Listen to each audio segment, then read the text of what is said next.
मिलती नहीं ताकत के करे शुक्रिया इंसान बंदों पे खुदा रहता है हर दम ही मेहरबान मिलती नहीं ताकत के करे शुक्रिया इंसान. Assalamualaikum warahmatullahi wabarakatuh. Pemirsa MTA yang dirahmati Allah Subhanahu wa taala. Kembali di program Kajian Ramadan. Pada episode kali ini kita akan menyaksikan pembahasan materi dari Bapak Maulana Masum Ahmad Syahid tentang surat An-Nas. Selamat menyaksikan. Assalamualaikum warahmatullahi wabarakatuh. Pemirsa MTA dimanapun Anda berada. Dalam kajian Ramadan kali ini, saya akan menjelaskan mengenai surat An-Nas, yaitu surat yang ke-114, di mana Allah Subhanahu wa taala berfirman, A'udzu billahi minasyaitonir rajim. Bismillahirrahmanirrahim. Qul a'udzu birabbin nas, malikin nas, ilahin nas, min syarril waswasil khannas, allazi yuwaswisu fi sudurin nas, minal jinnati wan nas. Adapun terjemah dari ayat-ayat tadi adalah, aku baca dengan nama Allah, Maha Pemurah, Maha Penyayang. Qul a'udzu birabbin nas. Katakanlah, aku berlindung kepada Tuhan manusia. Malikin nas, raja manusia. Ilahin nas, sembahan manusia. Min syaril waswasil khannas, dari kejahatan bisikan-bisikan syaitan yang tersembunyi. Allazi yuwaswisu fi sudurin nas, yang membisikkan ke dalam hati manusia. Minal jinnati wan nas, dari jin dan manusia. Pemirsa MTA yang berbahagia, di dalam surat An-Nas ini Allah Subhanahu wa taala senantiasa menjelaskan bahwa dalam surat ini 3 sifat ilahi, yakni Rab, yaitu Tuhan manusia, Malik, yakni raja manusia, dan Ilah, yakni sembahan manusia, telah diseru sebagai penanding dari sifat-sifat, yakni Rabbil Falak, Tuhan yang empunya fajar. Dalam surat sebelumnya juga disinggung hal ini, sebab sifat yang satu ini meliputi ketiga sifat tersebut di atas. Sementara satu sifat ilahi, yakni Tuhan yang menguasai fajar, telah diseru menandingi 4 macam kejahatan dalam surat sebelumnya. Maka dalam surat ini 3 sifat ilahi telah diseru menandingi satu kejahatan saja, yaitu bisikan sang penjahat. Hal itu disebabkan ajakan-ajakan atau bisikan-bisikan yang dilontarkan oleh setan yang meliputi segala jenis dan bentuk kejahatan. Ketiga sifat ilahi itu mempunyai hubungan yang sangat halus sekali dengan keadaan tabiat alami, akhlak, dan rohani umat manusia. Perkembangan jasmani dan akhlak manusia terjadi di bawah sifat Rabb, pikiran, perkataan, serta perbuatan, atau masalah disiksa dan diganjar. Itu adalah di bawah sifat malikiyat. Dan sifat ilahiyah atau ilah berarti Tuhan adalah objek cinta dan pujaannya. Pemirsa MTA yang berbahagia, selanjutnya disampaikan bahwa dia adalah tujuan dari cita-citanya, yakni Allah Subhanahu wa taala. Sebutan ketika sifat ilahiyah dalam surat ini mengandung arti bahwa semua dosa bersumber pada 3 sebab, yaitu jika seseorang memandang orang lain sebagai majikannya. Yang kedua, bila seseorang memandang orang lain sebagai rajanya. Atau yang ketiga, manakala seseorang memandang orang lain sebagai Tuhannya. Yakni bila ia menganggap dia penopang dan pendukung utama dari kehidupannya. Atau menghambakan diri kepada kekuasaan yang bukan haknya. Atau menjadikan dia tujuan cinta dan pujaannya.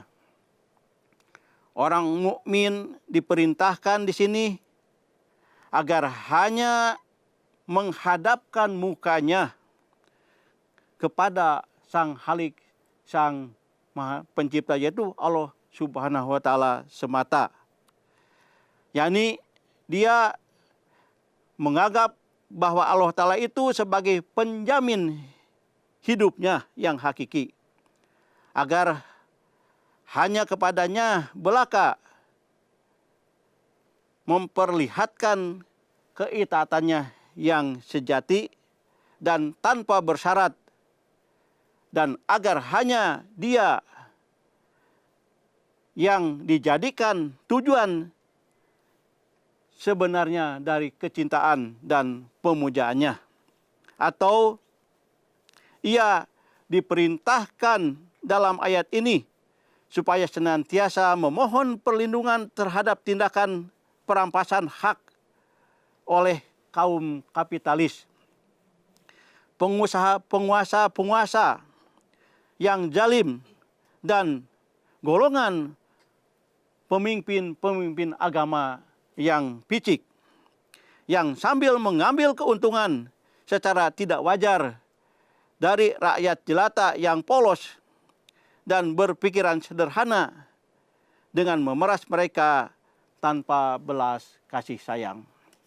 Pemirsa MTA yang berbahagia, selanjutnya Hadrat Imam Mahdi alaihissalam menjelaskan bahwa di dalam surat ini dijelaskan tentang satu bahaya, satu fitnah yang agung, yaitu fitnah Dajjal. Dajjal yang telah dijanjikan kedatangannya sesungguhnya bukanlah dalam wujud seseorang, tetapi dalam lafz an-nas.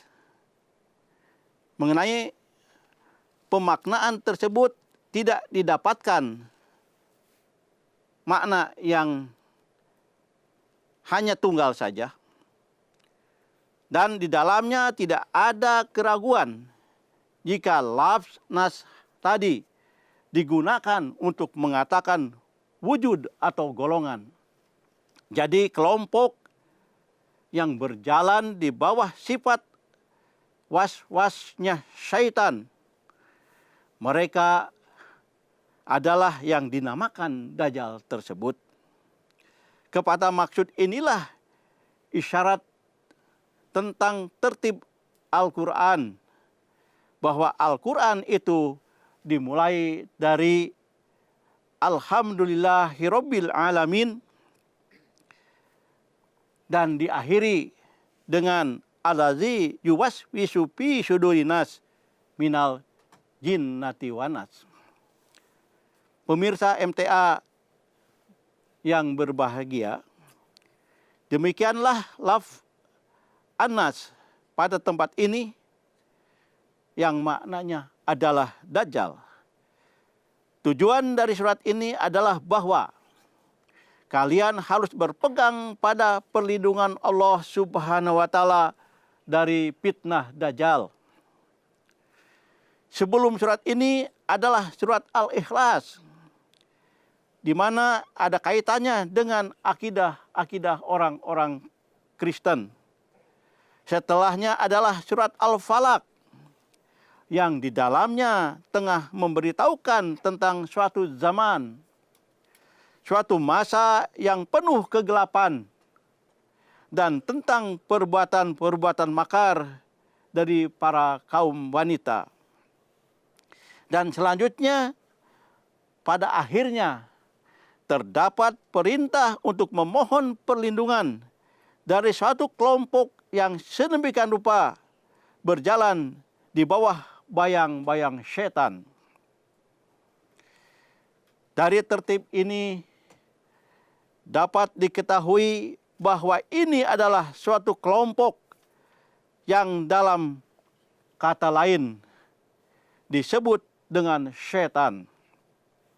Dan penyebutan kelompok ini dalam Al-Quran merupakan isyarat kepada perkara ini, yakni di akhir zaman kelompok ini akan mendapatkan kemenangan yang jejak langkah mereka diisyaratkan dengan ayat min syarrin naffasati fil uqud, yakni seorang wanita Kristiani yang sedemikian rupa mereka berkeliling di antara rumah-rumah, kemudian akan berusaha supaya para perempuan itu terpisah dari suami-suami mereka, dan supaya ikatan nikah mereka pun terputus. Hendaknya diingat dengan sangat bahwa ketiga surat dalam Al-Quran ini sedang memberikan kabar tentang fitnah Dajjal. Dan terdapat perintah untuk memohon perlindungan kepada Allah Subhanahu wa Ta'ala pada zaman tersebut, supaya terus-menerus terjaga dari keburukannya.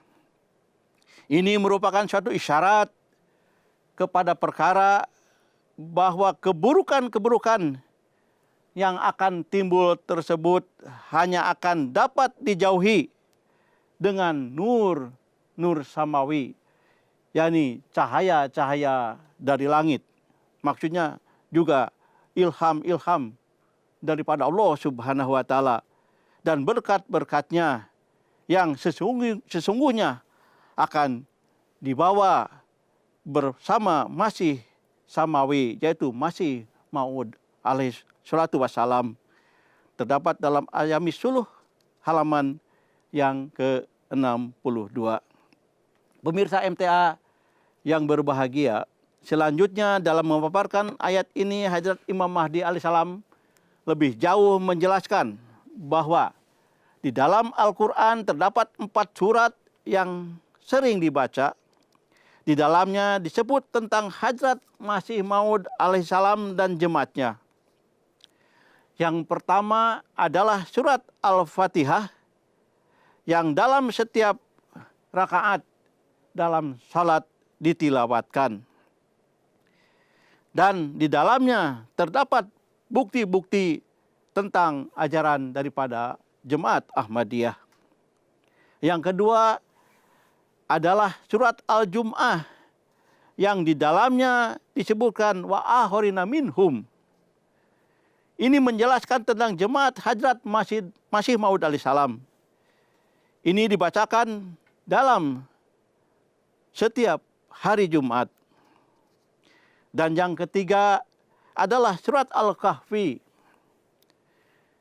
yang dimana baginda yang mulia Rasulullah Shallallahu Alaihi Wasallam selalu menekankan untuk membacanya, terutama pada 10 ayat pertama dan terakhir, dan disebutkan secara khusus di dalamnya tentang Dajjal tersebut. Dan keempat, surat terakhir daripada Al-Quran yang ada di dalamnya disebutkan tentang Dajjal tersebut, yaitu dengan sebutan Al-Khannas. Kata tersebut disebutkan juga dalam Taurat bahasa Ibrani tentang kedatangan Dajjal tersebut. Demikianlah dalam tempat lain di dalam Al-Quran juga banyak disebutkan berkenaan dengan hal itu. Maksudnya di dalam selain surat yang keempat tadi, di dalam surat-surat lain pun secara tersembunyi, tersirat mengenai fitnah-fitnah Dajjal tersebut. Di dalam surat Al-Lahab diisyaratkan mengenai fitnah ghairil maghdubi alaihim, dan juga di dalam surat Al-Fatihah terdapat waladdallin. Perbandingannya terdapat dalam surat terakhir daripada Al-Quranul Karim, yakni dalam surat Al-Ikhlas. Dan setelah itu 2 surat, yaitu surat Al-Falaq dan surat An-Nas, merupakan tafsir dari surat Al-Ikhlas.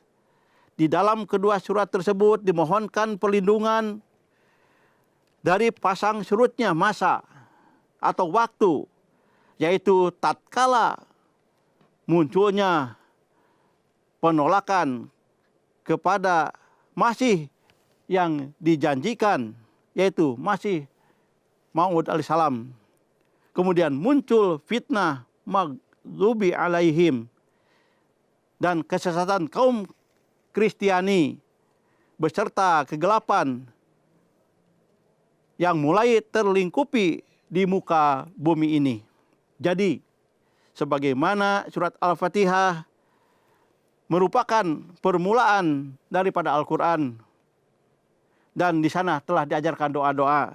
Begitu pula dalam ketiga surat terakhir, yaitu surat Al-Ikhlas, surat Al-Falaq, dan surat An-Nas, diajarkan supaya kita senantiasa terhindar dari fitnah-fitnah Dajjal, dan supaya terbukti bahwa terdapat perbandingan antara permulaan daripada Al-Quran dan juga penghabisan daripada Al-Quran. Walhasil, Al-Quran merupakan petunjuk dan hidayah bagi kaum muslimin, bagi umat manusia, di awal dan di akhirnya merupakan penjelasan di mana fitnah Dajjal itu akan muncul, dan kita diusahakan dan dianjurkan untuk berdoa supaya terhindar dari fitnah Masih Dajjal tersebut. Semoga Allah Ta'ala mengabulkan doa-doa kita.